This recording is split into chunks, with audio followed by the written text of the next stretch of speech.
Meus queridos, a paz do Senhor, eu quero convidá-los para nós lermos a palavra do Senhor nosso Deus, que se encontra na carta de Paulo aos Gálatas,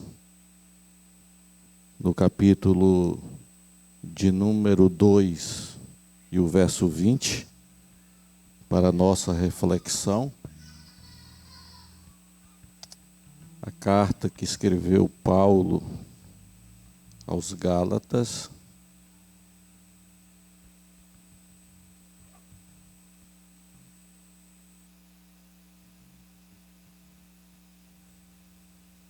capítulo 2 e verso 20.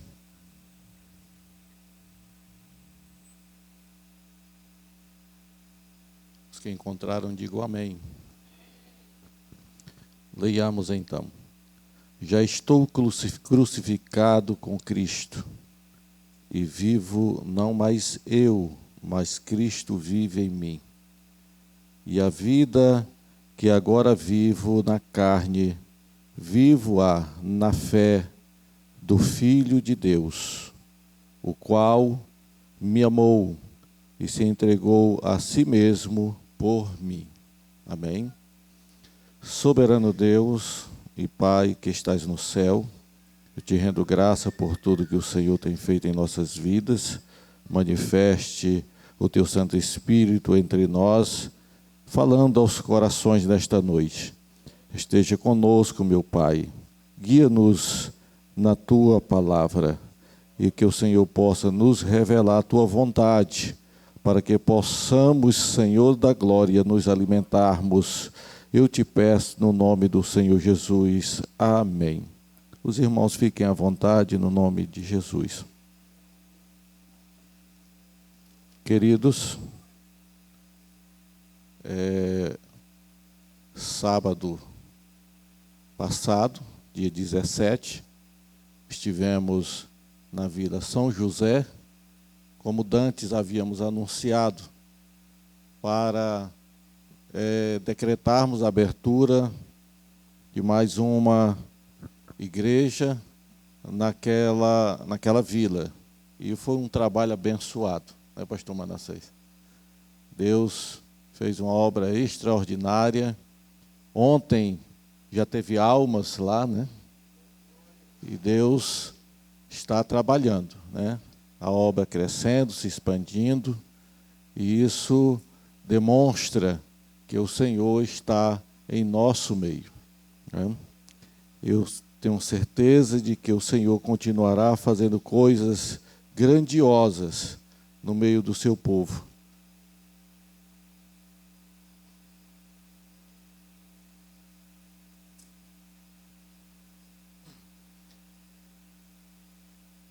Se nós nos colocarmos, irmãos, no lugar da bênção, o Senhor vai nos encontrar neste lugar. Amém? Queridos, eu quero nesta noite vos falar acerca da vida entregue nas mãos do Senhor. Paulo, escrevendo à igreja de Gálatas, uma igreja que, pelo que conhecemos e pelo que lemos nesta carta, ela vivia sob a prática dos ritos judaicos e tentavam fazer uma mesclagem entre o cristianismo e o judaísmo. E pelo que nós podemos observar, amados irmãos, um dos maiores símbolos do judaísmo era a circuncisão, que tratava-se de uma marca na carne. Então, a marca da carne era precisamente o símbolo do judaísmo. Jesus, quando ele nos salvou, ele nos trouxe uma nova marca, não mais na carne, mas no espírito. Louvado seja o nome do Senhor para todo sempre. E Paulo, ele escrevendo àquela igreja, ele fazia ciente aquele povo que ele já estava crucificado com Cristo. ele já tinha morrido com Cristo. E a vida dele já não pertencia mais a ele.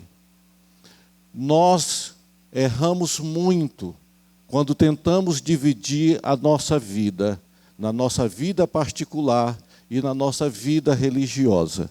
Nós queremos achar que a nossa vida particular, ela não tem nada a ver com a nossa fé. E às vezes tentamos fazer da nossa vida particular algo que é exclusivamente nosso, onde Cristo não pode, muitas das vezes, agir ou atuar.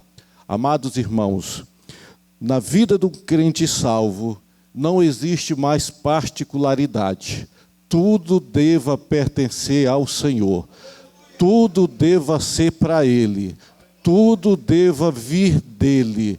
Nossa vida já não tem mais sentido se Jesus não estiver no centro, se Jesus já não estiver no meio, se Jesus já não estiver no controle.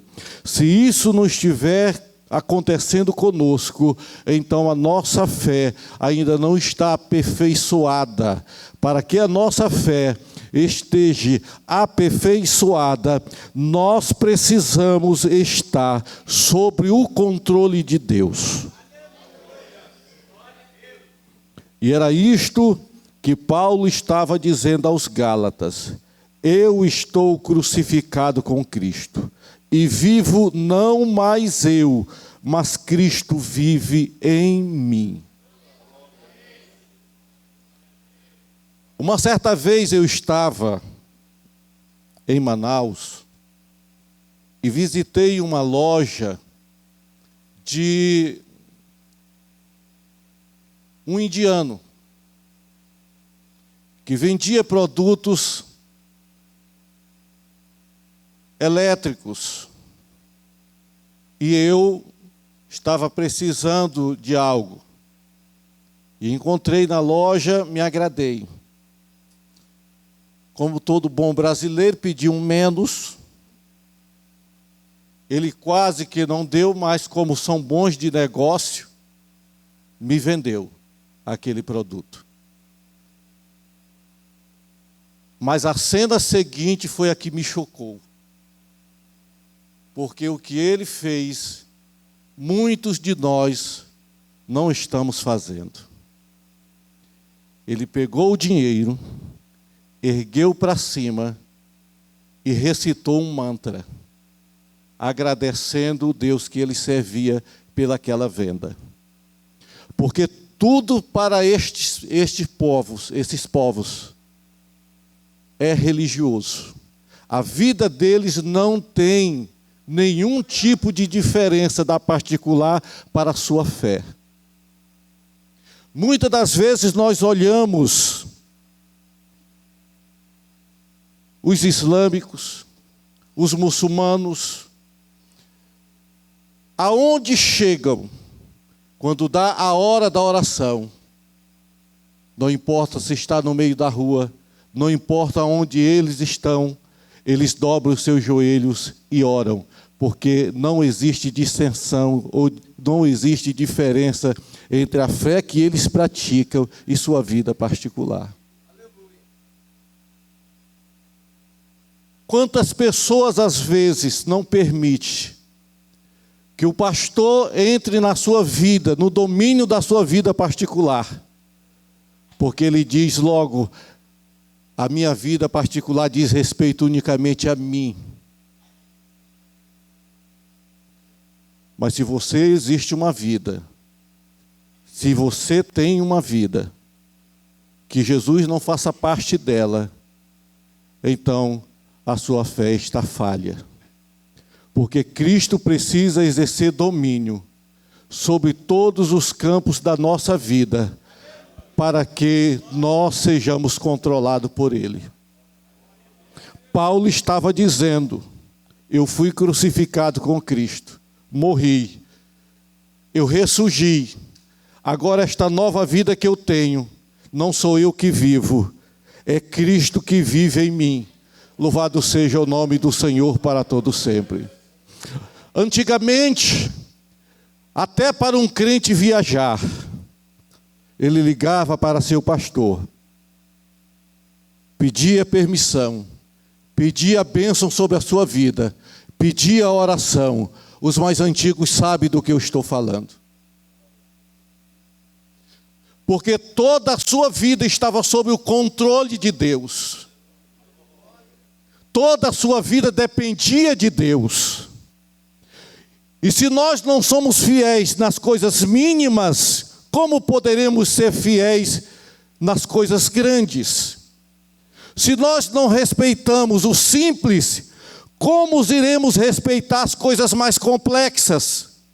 Queridos e amados irmãos, se Cristo verdadeiramente tem controle sobre nós, então não existe mais nenhum espaço na sua vida para você viver o particular. Cristo precisa te acompanhar ao teu trabalho. Cristo precisa saber o que você está fazendo na sua casa. Cristo precisa ter o controle da sua vida na rua. Cristo precisa andar contigo em todos os momentos da sua vida. Ele é o teu controle.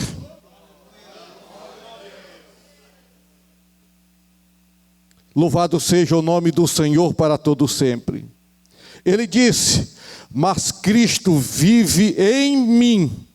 E a vida que agora vivo na carne, vivo-a pela fé no Filho de Deus.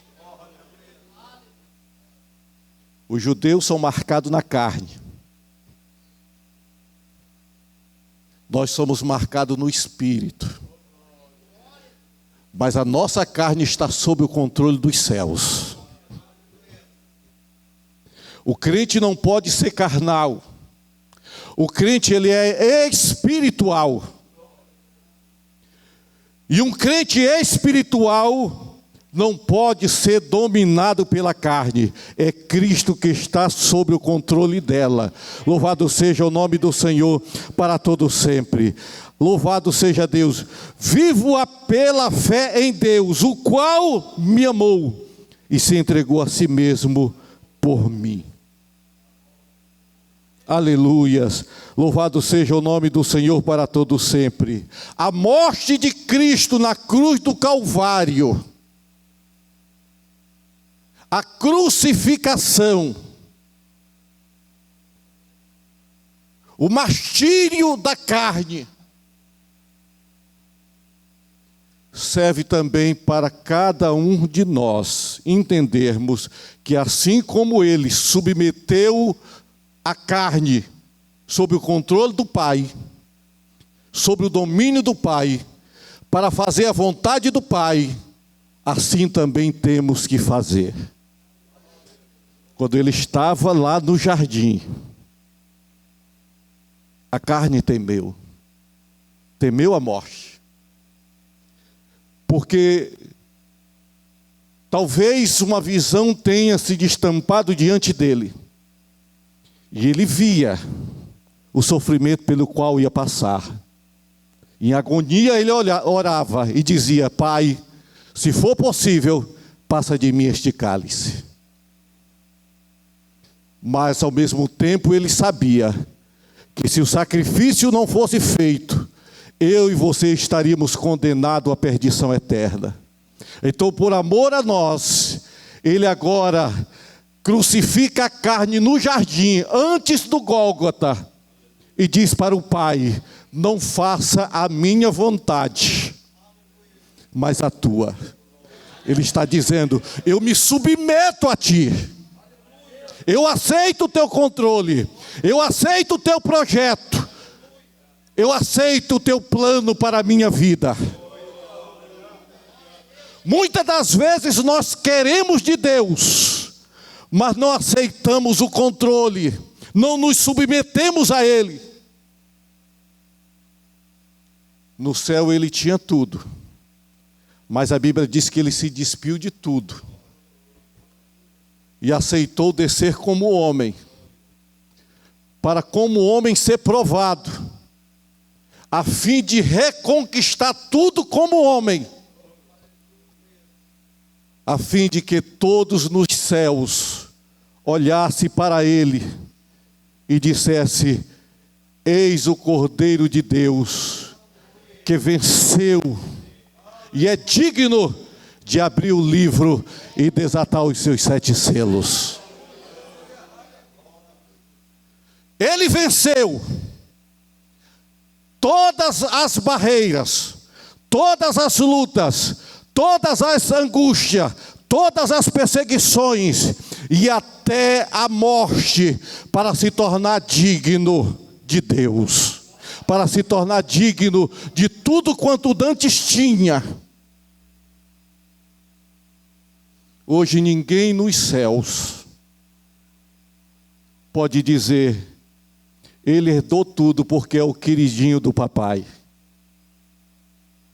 Hoje todos têm que dizer: ele herdou tudo porque ele se fez merecer da honra e da glória de Deus.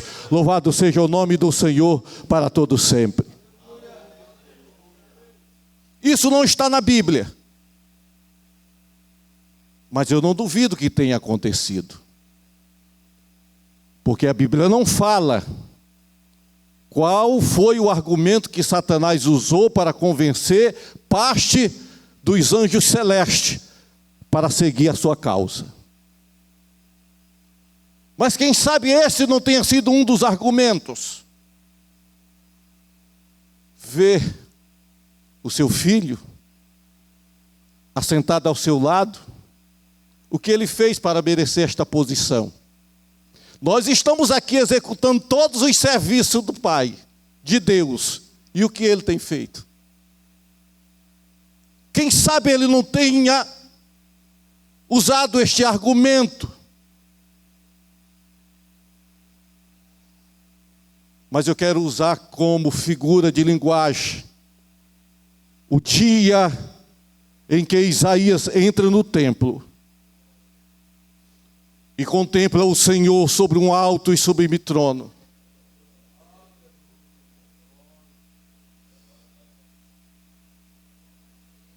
E a Bíblia diz que depois que ele foi purificado, uma voz ecoou dos céus dizendo: a quem enviarei, quem há de ir por nós?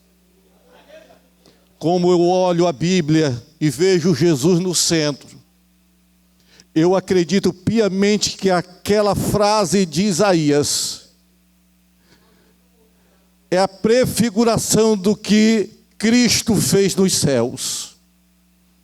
Quando o Pai reúne toda a sua corte celeste e diz: a quem enviarei e a quem há de ir por nós para morrer na cruz, para ser perseguido, para ser injuriado, para ser maltratado.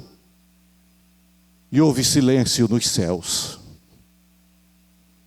Mas de repente o filho se levanta da direita do Pai e se apresenta a ele e diz: eis-me aqui, envia-me a mim.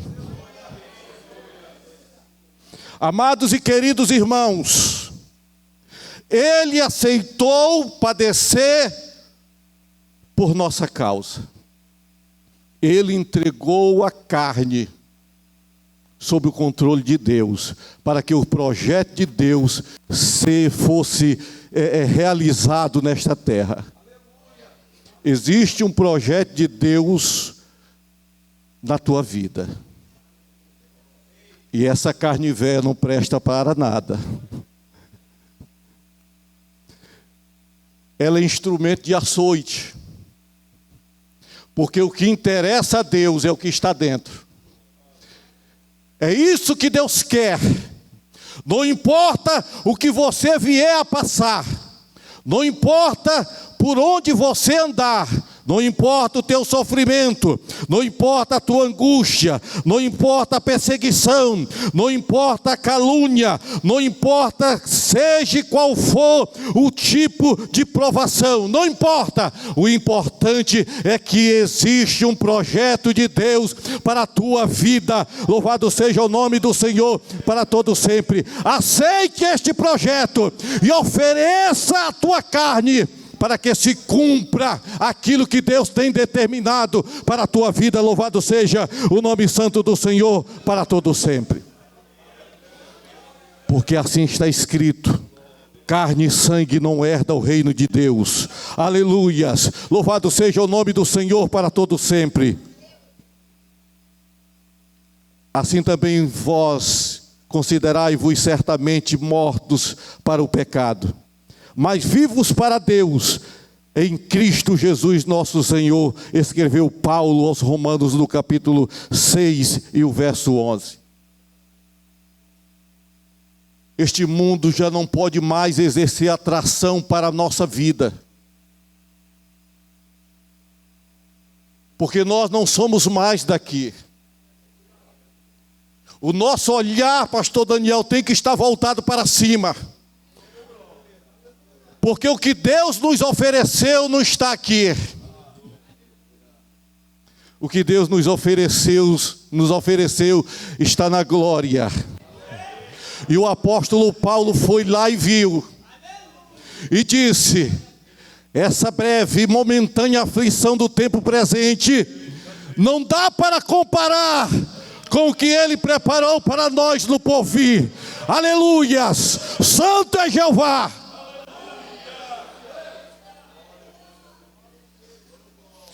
Então viva para Deus, aceite se sacrificar por Ele,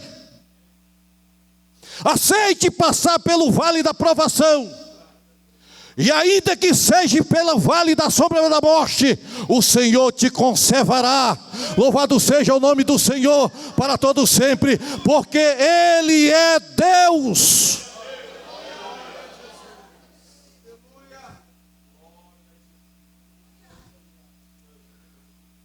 Assim está escrito na primeira carta de João, no capítulo 4 e o verso 9. Nisto se manifestou o amor de Deus para conosco, que Deus enviou seu Filho unigênito ao mundo, para que por Ele vivamos. Quer ter vida? Então coloque Jesus na sua. Quer ter salvação? Então aceite o controle dele. Não dê um passo sem consultá-lo. Não dê um passo sem que não seja da sua vontade. Porque tudo que vier sob a aprovação de Deus, louvado seja o nome do Senhor, gerará frutos para a vida eterna. Ele é o teu Senhor, Ele é o Senhor das nossas almas. Então, que Ele domine sobre ela, louvado seja o nome do Senhor para todo sempre.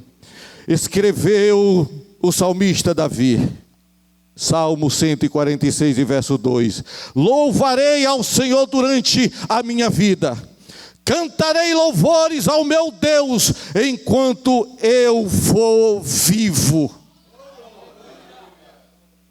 A minha vida pertence a Ele, a tua vida deva ser dele.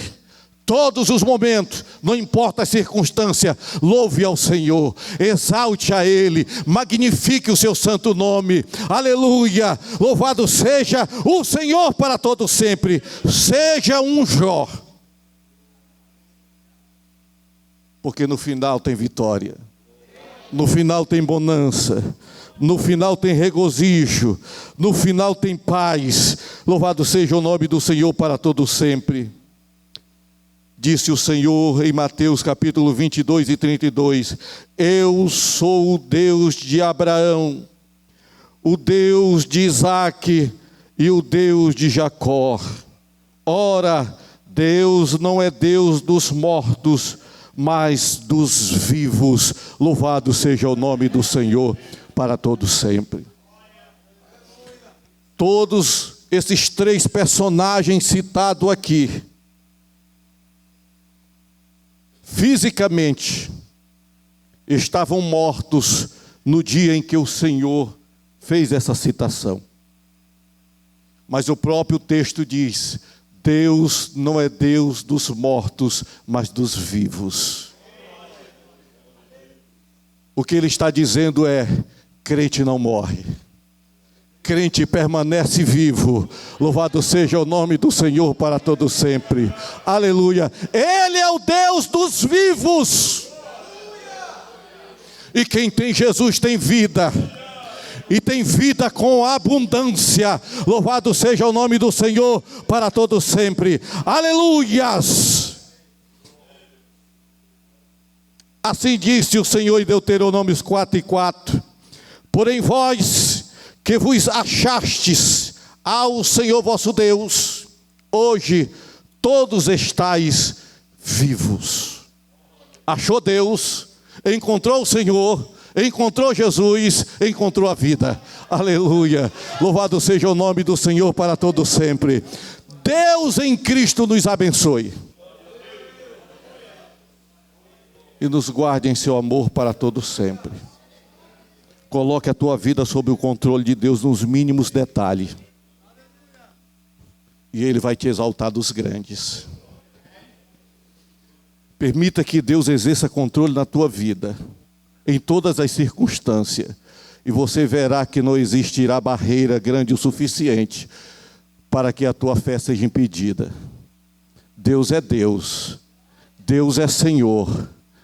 E Ele precisa encontrar espaço na tua vida para exercer seu senhorio. Um senhor, para ser senhor, precisa de servos. Seja servo do Deus Altíssimo, e o Senhor te guardará. Santo é Jeová para sempre. Tenho mais coisa, mas o tempo não nos permite mais. Que Deus assim nos abençoe.